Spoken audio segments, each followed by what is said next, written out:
అమ్మ ఇవి చాలా సెన్సిటివ్ టాపిక్స్. నేను వచ్చింది మనశంకర ప్రసాద్ గారి సినిమా గురించి ప్రమోట్ చేయడానికి వచ్చాను.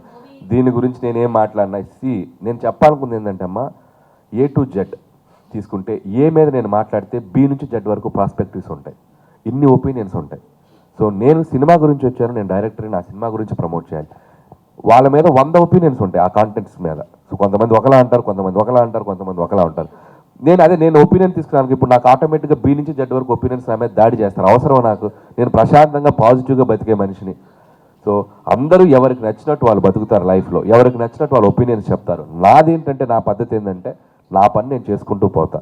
నా వల్ల ఎవరైనా బాధపడితే దానికి రియాక్ట్ అవుతా, నేను ఎవరైనా బాధపడితే వాళ్ళకి సంజాయిషి చెప్తా, అంతే తప్ప అన్ని టాపిక్స్ మీద మన ఒపీనియన్స్ ఇవ్వటం ప్రతి సందర్భంలో కరెక్ట్ కాదని నా ఫీలింగ్ అమ్మా.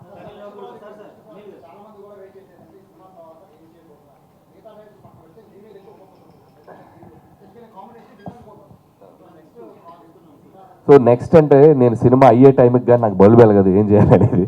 సో నా తాపత్రం ఏమంటే, సో భగవంత్ కేసరి లాంటి ఒక డిఫరెంట్ జానర్కి వెళ్ళి ఒక అద్భుతమైన డ్రామా ఫిల్మ్ చేసిన ఆ సినిమాకి ఒక నేషనల్ అవార్డు వచ్చింది. సో ఎంటర్టైనర్స్ చేస్తూ మధ్యలో ఏదైనా ఒక ఎక్స్పెరిమెంటల్ ఫిల్మ్, ఒక మంచి డ్రామా ఫిల్మ్ చేయాలని నేను ఎప్పుడు అనుకుంటాను. సో అది ఎప్పుడు చేయాలనేది ఆ వెళ్ళే ప్రాసెస్లోనే తెలిసేది. ఇప్పుడు ఆడియన్స్ సంక్రాంతికి వస్తున్న తర్వాత వాళ్ళు ఇచ్చిన రిజల్ట్కి మళ్ళీ వాళ్ళని ఎంటర్టైన్ చేద్దామని మళ్ళీ ఈ సినిమాతో వచ్చాను. రేపు ఈ సినిమా కూడా అద్భుతమైన హిట్ అయితే సరే ఇంకొకసారి వాళ్ళు మళ్ళీ ఇలా అనిపిస్తుంది బ్రెయిన్కి.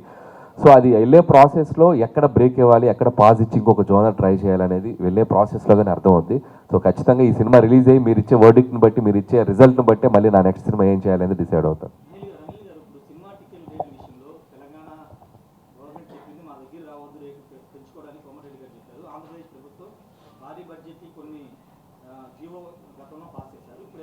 అండ్ గవర్నమెంట్ ఇచ్చిన గైడ్లైన్స్ ప్రకారం ప్రొడ్యూసర్స్ అటు తెలంగాణ అవ్వచ్చు, అటు ఆంధ్రప్రదేశ్ అవ్వచ్చు, ఖచ్చితంగా గవర్నమెంట్ ఇచ్చిన గైడ్లైన్స్నే ఫాలో అవ్వాలి.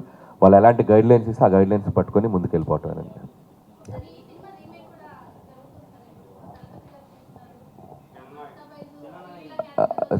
సో యాక్చువల్గా అది వాళ్ళు కూడా చాలా దాచిపెట్టి చెప్తున్నారు. మా డైరెక్టర్ కూడా ఇది కొంతమంది రీమేక్ అంటున్నారు, కొంతమంది కాదంటున్నారు, ఇది తలపతి విజయ్ గారి సినిమా అని చెప్పాడు ఆ డైరెక్టర్. సో ఈ సినిమా రిలీజ్ అయ్యే వరకు దాన్ని అలాగే ట్రీట్ చేద్దాం. ఇది తలపతి విజయ్ సినిమా, ఆయన సినిమా. నేను విజయ్ గారిని కూడా 2 times కలవటం జరిగింది వారీసు ఫిల్మ్ షూటింగ్ జరిగేటప్పుడు. సచ్ ఎ సూపర్ జెంటిల్మెన్ ఆయన. అండ్ ఆయన పొలిటికల్గా వెళ్తూ ఆయన నటిస్తున్న ఆఖరి చిత్రం. సో దాంట్లో నా పాత్ర ఉందా లేదా అనేది రేపు రిలీజ్ అయ్యాక తెలుస్తుంది.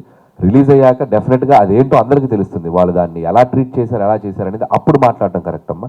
సో సినిమా ముందు వరకు మాత్రం డోంట్ గివ్ ఇది ఆ రీమేకా ఈ రీమేకా కాకుండా దాంట్లో వాళ్ళు ఏం చేశారు అనేది రిజల్ట్ తర్వాత మీరు చూస్తే అర్థమవుతుంది. సో ఇది అప్పటి వరకు ఇది తలపతి విజయ్ ఫిలిం అంతే.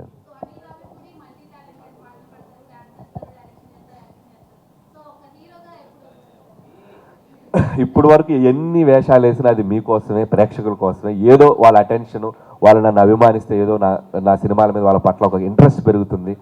సో అనేది ఎప్పుడు నా కోరికమ్మ. అండ్ ఇన్బిల్ట్ ఒక క్రేజీ ఫెలో నేను. సౌండ్ వస్తే ఆగలేను, మ్యూజిక్ వస్తే ఆగలేను. సో బేసిక్గా నా నేచర్ అదే, నవ్వుతూ ఉంటా, నవ్విస్తూ ఉంటా. And I carry my self, నేను ఎలా ఉన్నాను అలాగే ప్రజెంట్ చేస్తా. ఇక హీరో అంటారా, అది ఇప్పట్లో ఆలోచన లేదు. సో యాజ్ ఆఫ్ నో డైరెక్టర్గా మంచి పీక్లో ఉన్నాను, మంచి పాజిటివ్ ఫేజ్లో ఉన్నాను. లెట్స్ సీ, ఫ్యూచర్ డిసైడ్ చేస్తుంది ఏమవుతుంది. నన్ను ఇలాంటి కాంప్లికేట్ క్వశ్చన్లు అడుగుతున్నారు మీరు? ఇప్పుడు నేను అసలు హీరోగానే ఫిక్స్ అవ్వలేదు, అప్పుడే మీరు హీరోయిన్ డిసైడ్ చేస్తున్నారు.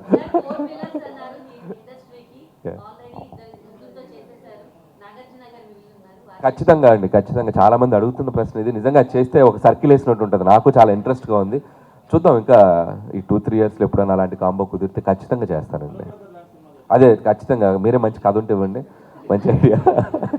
హలో బ్రదర్ లాంటి ఫిల్మ్ ఖచ్చితంగా నాగార్జున గారితో డెఫినెట్గా అవకాశం వస్తుంది. సో భీమ్స్ సంక్రాంతికి వస్తున్నానికి ఒక సెన్సేషన్ చేశాడు. ఈసారి కూడా ఆల్రెడీ రిలీజ్ అయిన 2 songs కూడా బ్యూటిఫుల్గా ట్రెండ్ అవుతున్నాయి, అద్భుతంగా. And I'm so happy.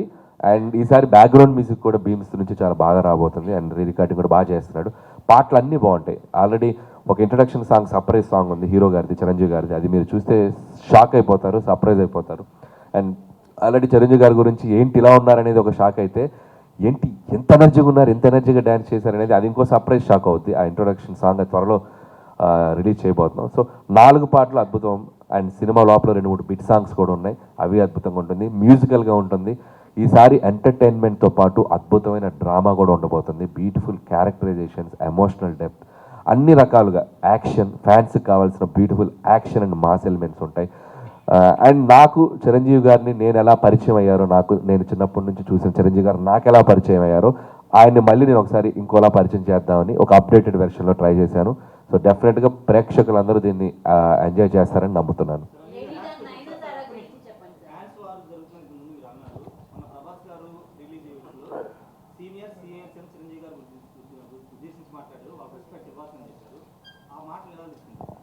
So అది చాలా చాలా గ్రేట్ క్వశ్చన్. దాని గురించి నేను రేపు ఒక పెద్ద ఈవెంట్లో మాట్లాడదాం అనుకుంటున్నాను. సో మీరు ఇప్పుడు అడిగారు కాబట్టి డెఫినెట్లీ దాని గురించి అక్కడ మాట్లాడతాను.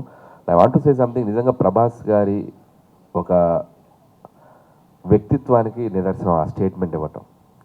ఆయన ఉన్న స్థాయికి, ఆయన ఉన్న స్టేటస్కి ఈరోజు ఒక పాన్ ఇండియా స్టార్గా ఉన్న ప్రభాస్ గారు సీనియర్స్ తర్వాతే మేము అని ఒక స్టేట్మెంట్ ఇవ్వటం అనేది నిజంగా ఆయన వ్యక్తిత్వానికి హ్యాట్స్ ఆఫ్.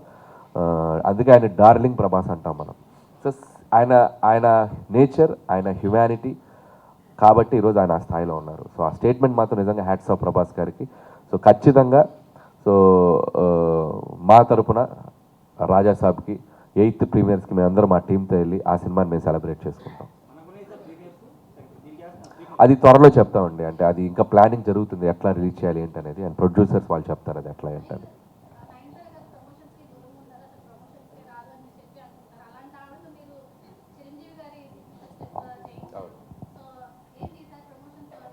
సో నయనతార గారు ఒకసారి వస్తేనే మనం ఎగ్జైట్ టైం. ఈసారి మళ్ళీ రాబోతున్నారు ఆవిడ. ఎలా రాబోతున్నారు అనేది హ్యాపీ న్యూ ఇయర్ రోజు తెలుస్తుంది. సో నయనతార గారు నిజంగా ఈ సినిమాకి చాలా బాగా కోఆపరేట్ చేశారు అండ్ చాలా బాగా సపోర్ట్ చేశారు. అండ్ మాకు ఆగస్టు సెప్టెంబర్లో 2 నెలలు స్ట్రైక్ వల్ల డిస్టర్బ్ అయింది. సో డిస్టర్బ్ అయితే ఆవిడ 1.5 month హైదరాబాద్లోనే స్టే చేశారు సినిమా రిలీజ్ అయ్యే వరకు, అదే సినిమా షూటింగ్ కంప్లీట్ అయ్యే వరకు. పిల్లలతో సహా ఇక్కడే స్టే చేశారు ఆవిడ. ఎందుకంటే ఆవిడ పిల్లల్ని వదిలి ఉండలేరు. ఒక 1 day అయినా 2 days అయినా వెంటనే. సో 1.5 month ఇంటికి దూరంగా ఇక్కడ వచ్చి ఉంటాం అనేది నిజంగా నయనతార గారికి కూడా చాలా థ్యాంక్స్ చెప్పాలి. సో చాలా బాగా సపోర్ట్ చేశారు. అండ్ ప్రమోషన్స్ మీరు అన్నట్టు నాకు దొరికింది ఆ ఆపర్చునిటీ. ఆవిడే సర్ప్రైజ్ అయ్యారు. ఎందుకని నువ్వు చెప్పగానే నేను చేసేసాను, నాకు అర్థం కాలేదండి ఆవిడ.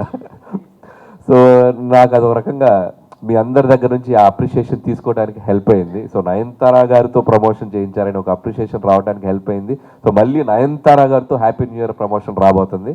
సో అది కూడా మీరు ఎక్సైట్ అవుతారు, బాగుంటుంది. ఏంటి? యా అంతే కదా.